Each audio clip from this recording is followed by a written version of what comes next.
This protocol allows researchers to explore the nuclei of the neuronal circuits that regulate ovulation in female mammals at specific times of their estrous cycle.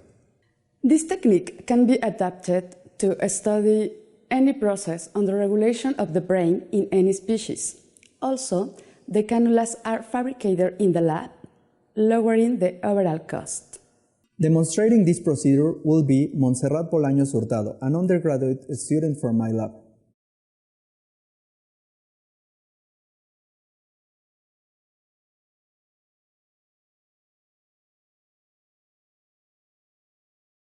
Begin by extracting the stainless steel shaft from the hub of two 23-gauge hypodermic needles using pressure tweezers.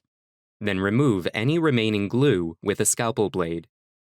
Draw a line 15 millimeters apart from the blunt end of the shafts with a fine permanent marker, and use cutting tweezers to remove the beveled ends.